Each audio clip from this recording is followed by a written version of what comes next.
ایک بہت بڑا کیپٹن جو سمندر کا تھا، وہ ایمان جب لے کے آیا، جرمن کا رہنے والا تھا، تو اس نے ایمان کیوں لے کے آیا؟ اس کو کسی صاحب نے قرآن پاک دیا، اس نے قرآن پاک میں جب سمندر کا ذکر پڑھا، قرآن پاک میں حضرت یونس علیہ السلام کا واقعہ ہے، پھر اس مچھلی کا واقعہ ہے جو یونس علیہ السلام کو اپنے پیٹ میں لے کے سمندر میں اتری، پھر اس تحت الثری کا واقعہ ہے جو سمندر کے نیچے پھر ایک سمندر ہے، پھر اس سے اگلے سمندر کا واقعہ ہے جو بالکل کالا ہے، جہاں بالکل اندھیرا ہے۔ جب ان سمندروں کا ذکر اس نے پڑھا تو اس کا دماغ گھوم گیا۔ اللہ اکبر۔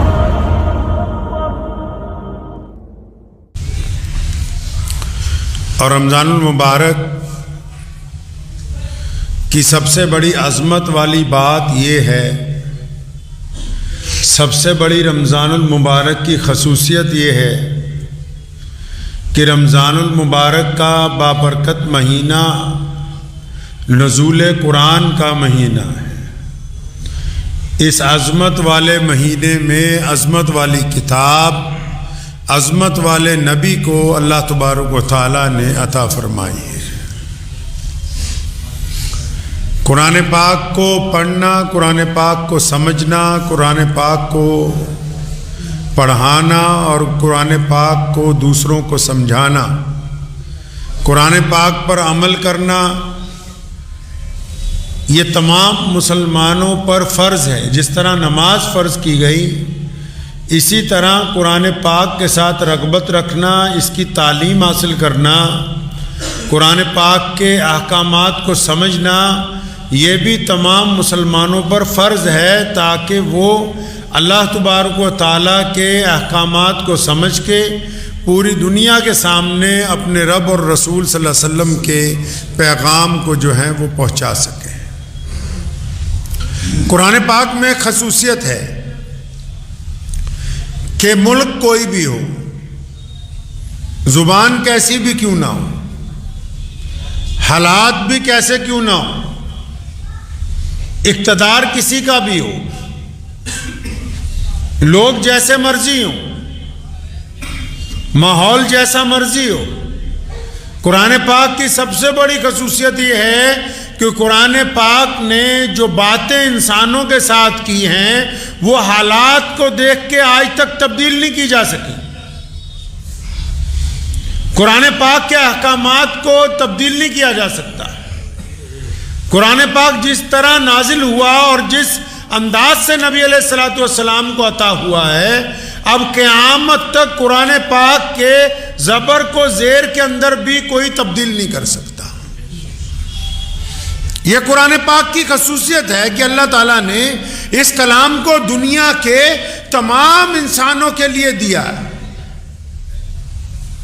ہمارے ہاں تو بہت سارے لوگ یہ سمجھتے ہیں کہ قرآن پاک صرف مسلمانوں کے لیے، اور بہت سارے مسلمان آج کل اللہ ماشاءاللہ ایسے ہیں جو قرآن پاک کو چھپا کے رکھتے ہیں کہ اچھا اگر کسی غیر مسلم دوست نے مانگا، کسی غیر مسلم پروفیسر نے مانگا، کسی چاہنے والے نے مانگا کہ ہم بھی دیکھیں کہ آپ کی کتاب میں کیا لکھا ہے، آپ کے رب نے کیا باتیں کی ہیں، تو 200 بار سوچیں گے بھی دیں یا نہ دیں، یہ وضو کرے گا یا نہیں کرے گا۔ اللہ کے بندے، یہ اللہ کی کتاب اللہ کی مخلوق کے لیے اللہ تعالیٰ نے اپنے خاتم النبیین کو عطا فرمائی ہے، اس کو چھپانا نہیں ہے، بلکہ دنیا کے ہر ایک فرد تک اس کی زبان میں اس کا ترجمہ کر کے پہنچانا ہے، تاکہ وہ اپنے رب کی بات کو سمجھ سکیں، اور جب وہ سمجھ لیں گے اگر کچھ ہوگا یا نہیں ہوگا، کم از کم یہ تو ضرور ہوگا کہ جن کو آپ کے متعلق غلط فہمی ہے، جن کو اسلام کے متعلق غلط فہمی ہے، جو مسلمانوں کو یہ سمجھنے لگے کہ یہ دہشت گرد ہیں، جن کے دل میں یہ بات آ گئی کہ نعوذ باللہ قرآن پاک نے دہشت گردی کی بات کی ہے، جب وہ قرآن کو پڑھیں گے، قرآن کو سمجھیں گے، قرآن کی آیتوں کو سمجھیں گے، تو ان کو پتہ لگے گا کہ قرآن پاک نے جہاں جہاں ظلم کے خلاف اعلان کیا تو وہ ظالموں کے لیے کیا گیا، مظلوموں کے حق میں کیا گیا۔ قرآن پاک وہ واحد کتاب ہے جو انسانوں کی ہمدردی کی بات کرتی ہے، اور جن کو اس کتاب کا وارث بنایا گیا وہ اس کتاب کو چھپاتے پھر رہے ہیں۔ اس سے زیادہ بدقسمتی کی بات اور کیا ہو سکتی ہے؟ جن کو وارث بنایا اس کتاب کا۔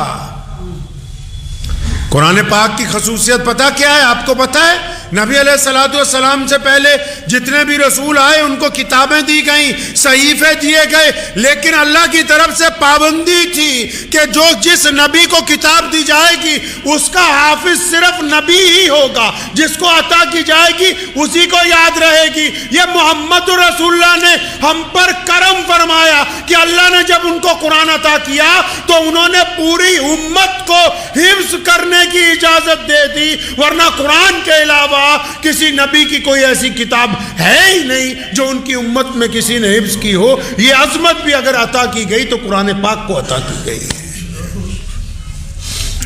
یہ مرتبہ بھی اگر ملا ہے تو صرف قرآن پاک کو عطا کیا گیا، اور اس مرتبے عطا کرنے کی وجہ سے دیکھیے پہلی امتوں کی کتابیں محفوظ نہیں رہیں، اور جو محفوظ بھی تھیں ان میں رد و بدل ہو گیا۔ موسیٰ علیہ السلام کے صحیفے، ان کے پاس جو توریت تھی، جو انجیل تھی، وہ محفوظ نہیں رہی، لیکن قرآن پاک محفوظ کیوں ہیں؟ کیونکہ نبی علیہ السلام نے اپنی امت کے سینوں میں اس کو محفوظ کر دیا، اپنی امت کے کروڑوں دلوں کے اندر اس کو اس کا گھر بنا دیا۔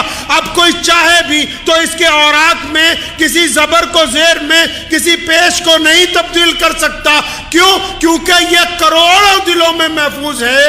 اللہ تعالیٰ نے اس کی حفاظت کا کائنات میں انوکھا انتظام کیا کہ دشمن بھی چاہے تو وہ قرآن پاک کے حروف کو تبدیل نہیں کر سکتا ہے۔ بہت سارے لوگ یہ سمجھتے ہیں کہ قرآن پاک صرف شاید ناظرہ پڑھنے کی کتاب ہے، ناظرہ پڑھنے کا ثواب ہے، اس میں کوئی دو رائے نہیں۔ قرآن پاک کو تراویح میں سننے کا ثواب ہے، اس میں کوئی دو رائے نہیں۔ قرآن پاک کو گھر میں پڑھنے کا ثواب ہے، اس میں کوئی دو رائے نہیں ہے۔ قرآن پاک کی ایک ایک آیت اور ایک ایک آیت کے ہر ایک لفظ میں اللہ نے بڑی عظمت رکھی ہے، ایک ایک لفظ میں اللہ نے بڑی عظمت رکھی ہے۔ بسم اللہ بھی اگر آپ پڑھیں گے تو با کی الگ عظمت، سین کی الگ عظمت، میم کی الگ عظمت، کوئی لفظ ایسا نہیں جس کو اللہ نے عظمت والا نہ بنایا ہو، برکت والا نہ بنایا ہو، جس کے ساتھ اللہ تبارک و تعالیٰ نے برکتیں نہ جوڑ دی ہوں، عظمتیں نہ جوڑ دی ہوں۔ لیکن اس کے باوجود ہمیں یہ پابند کیا گیا کہ اس کو پڑھنا تو ہے، اس کو برکت کے لیے تو پڑھنا ہے، اس کو کسی کی بیماری کے لیے تو پڑھ سکتے ہیں، لیکن سب سے پہلے اس کو پڑھنا ہے تو عمل کرنے کے لیے پڑھنا ہے۔ اگر اس کی تشہیر کرنی ہے تو اپنے آپ کو سیدھے راستے پر لانے کے لیے کرنی ہے۔ اب بدقسمتی کی بات تو یہ ہے کہ ہم نے قرآن پاک کو اس کے نزول کے مطابق، قرآن پاک کو اس کے مقصد کے مطابق، قرآن پاک کو اس کے ترجمے کے مطابق پڑھنا بالکل بند کر دیا ہے۔ ہم پریشان کیوں ہیں؟ ہم کیوں پریشان ہیں؟ کیونکہ ہم نے قرآن پاک کو ترجمے کے ساتھ پڑھا نہیں۔ ہم قرآن پاک کو دم کرنے کے لیے استعمال کرتے رہے اور قرآن پاک کو ترجمے کے ساتھ نہیں پڑھا۔ اچھا ترجمے کے ساتھ پڑھتے تو ہمیں پتہ لگتا کہ جو بیپاری بیپار کر رہا ہے، یہ جو ترازو ہاتھ میں پکڑا قرآن پڑھا ہوا ہوتا اور اس نے ترجمہ پڑھا ہوا ہوتا تو اس کو پتہ ہوتا کہ میں ایک بیپاری ہوں، میرے رب نے قرآن میں مجھے کہا ہے کہ برابر تولنا، غلط مت تولنا، میری نگاہ تجھ کے اوپر ٹکی ہوئی ہے۔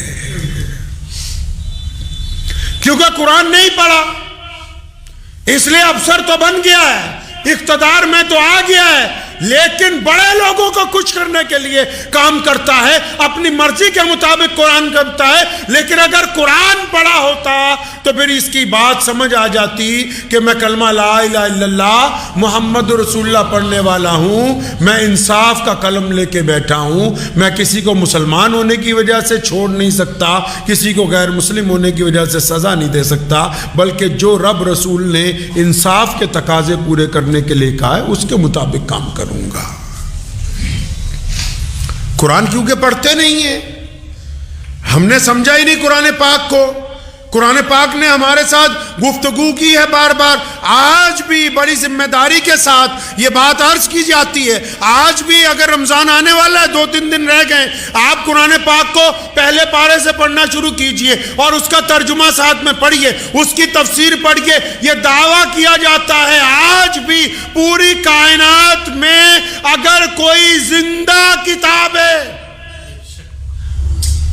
کائنات میں کوئی زندہ کتاب جو آپ سے بات کر سکتی ہے، جو آپ کے مسائل کو سمجھ سکتی ہے، جو آپ کی دل کی باتوں کو جانتی ہے، جو آپ کی تکلیفوں کو محسوس کرتی ہے، جس کے پاس آپ کی پریشانیوں کا حل ہے، آپ قرآن پڑھنا شروع کریں گے، ایک پارے کے بعد آپ یقیناً خود اپنے آپ کو کہیں گے کہ لگتا ہے یہ کتاب آج ہی نازل ہوئی، اور یوں لگتا ہے کہ جیسے میرے لیے نازل ہوئی، ایسے لگتا ہے جیسا میرا رب میری پریشانیاں جانتا ہے، اس کو میرے دکھوں کا پتہ ہے، اس کو میری اصلیت پتہ ہے، وہ مجھے ترقی کے راستے پر لے جانا چاہتا ہے، کیونکہ قرآن پڑھا ہی نہیں، اس لیے پتہ ہی نہیں کہ اللہ تعالیٰ کا قرآن کہتا کیا ہے۔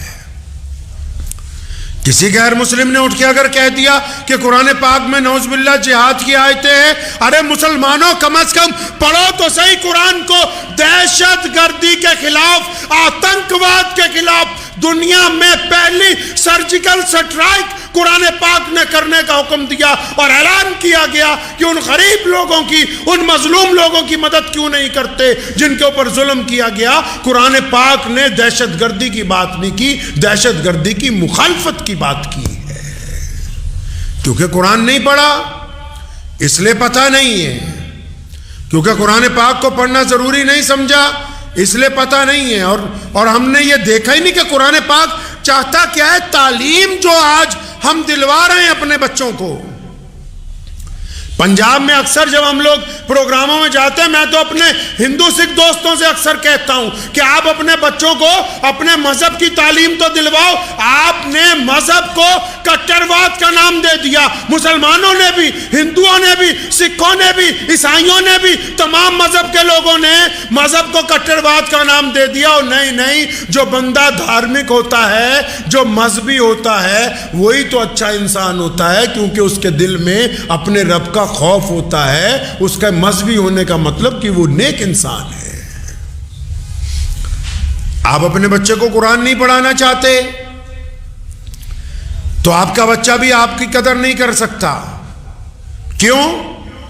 کیونکہ جو تعلیم آپ انگریزی اسکولوں میں ان کو سمجھا رہے ہیں، جو تعلیم آپ انگریزوں کی ان کو دلوا رہے ہیں، کن انگریزوں کی تعلیم؟ آج اگر آپ کسی بڑے یورپ کے ملک میں چلے جائیں تو فیملی کا جو سسٹم ہے وہ ختم ہو گیا۔ کیوں ختم ہو گیا؟ کیونکہ ماں باپ کو اولاد سے پیار نہیں، اولاد کو ماں باپ سے پیار نہیں۔ اچھا ایک بڑھیا سا جانور جس کو پپی کہتے ہیں، کتا، اس کو خرید کے لوگ پالتے ہیں، اپنے گھر میں رکھتے ہیں، اپنے بستر میں اپنے ساتھ سلاتے ہیں۔ وہ لوگ جن کے پاس بڑی بڑی ڈگریاں ہیں، جن کے پاس دولت ہے، جن کے پاس پیسہ ہے، جن کے بڑے بڑے محل ہیں، جن کے پاس کوٹھیاں ہیں، اچھی اچھی کاریں ہیں، وہ اچھا سا کتا خریدتے ہیں اور اس کے اوپر پیسے خرچ کرتے ہیں، اس کو نہلاتے ہیں روزانہ، اس کو ڈاکٹر کے پاس لے کے جاتے ہیں، واک میں صبح اپنے ساتھ لے کے جاتے ہیں، اس کو رات کو اپنے بستر میں سلاتے ہیں، اور اپنے ماں باپ کو اولڈ ہوم چھوڑ کے آتے ہیں، اپنے ماں باپ کو برد آشرم میں چھوڑتے ہیں۔ کیوں؟ کیونکہ ان کے پاس مذہب کی تعلیم نہیں ہے. ان کو یہ تو پتہ لگ گیا کہ پیسے کمانے, عیاشی سے زندگی گزارنی, آرام سے زندگی گزارنی ہے. لیکن اگر ان ماں باپ نے جو آج اولڈ ہوم میں دولت ہونے کے باوجود بیٹھے ہیں, اگر انہوں نے اپنے بچوں کو اپنا مذہب پڑھایا ہوتا تو یہ بچے اپنے رب سے ڈر جاتے, اپنے رسول کا کہنا مانتے. ان کو پتہ ہوتا کہ زیادہ پیسوں کا مطلب یہ نہیں کہ بڈھا بڈھی کو اٹھا کے گھر سے پھینک دو, کہ جب تک یہ بڈھا اور بڈھی راضی نہیں ہوتے اللہ راضی نہیں ہونے والا ہے. یہ تعلیم کس نے دینی تھی؟ یہ تعلیم قرآن پاک نے دی ہے. اور حکم ہوا, فرمایا جب ماں باپ کے پاس جاؤ وہ بوڑھے ہو جائیں, یہ دونوں کندھوں کے متعلق لکھا, فرمایا ایسے دبا کے جھک کے جیسے کوئی نوکر اپنے مالک سے ملتا ہے, کندھے جھکا کے اپنے ماں باپ سے ملو. اور فرمایا جب آگے سے ڈانٹیں, کیونکہ بوڑھے آدمی کو بعض اوقات سمجھ نہیں رہتی, تو فرمایا آگے سے اگر ڈانٹ دیں ماں باپ تو اوف بھی نہ کہنا, کیونکہ تو جب چھوٹا تھا گوشت کا لوتھڑا تھا اور تجھے انہوں نے اپنے جگر کا خون پلا پلا کے پالا ہے, اپنا پیٹ کاٹ کے تجھے کھلایا. قرآن پاک میں یہ خاصیت ہے, کیونکہ قرآن نے ایک بہت بڑے عالم کو, قرآن نے ایک بہت بڑے افسر کو, قرآن نے ایک بہت بڑے وزیر کو, قرآن نے ایک غریب کو, بڑے اور چھوٹے کو, جن کے دلوں میں قرآن کا احترام ہے, وہ اپنے ماں باپ کے غلام بنے ہوئے ہیں. اور جنہوں نے قرآن پاک کو پڑھا ہی نہیں, وہ ماں باپ کو گالی دے کے نماز پڑھنے جا رہے ہیں. ان کو پتہ ہی نہیں کہ ماں باپ کی ناراضگی کے بعد نماز ہوتی ہی نہیں ہے. ان کو پتہ ہی نہیں کہ قرآن پاک کی عظمت کیا ہے, قرآن پاک آپ سے چاہتا کیا ہے.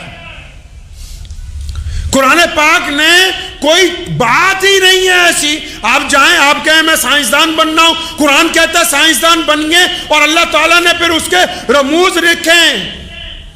ایک بہت بڑا کیپٹن جو سمندر کا تھا, وہ ایمان جب لے کے آیا, جرمن کا رہنے والا تھا, تو اس نے ایمان کیوں لے کے آیا؟ اس کو کسی صاحب نے قرآن پاک دیا. اس نے قرآن پاک میں جب سمندر کا ذکر پڑھا, قرآن پاک میں حضرت یونس علیہ السلام کا واقعہ ہے, پھر اس مچھلی کا واقعہ ہے جو یونس علیہ السلام کو اپنے پیٹ میں لے کے سمندر میں اتری, پھر اس تحت الثری کا واقعہ ہے جو سمندر کے نیچے پھر ایک سمندر ہے, پھر اس سے اگلے سمندر کا واقعہ ہے جو بالکل کالا ہے, جہاں بالکل اندھیرا ہے. جب ان سمندروں کا ذکر اس نے پڑھا تو اس کا دماغ گھوم گیا. وہ کہنے لگا یہ محمد الرسول اللہ, ہمارے پیارے پیغمبر.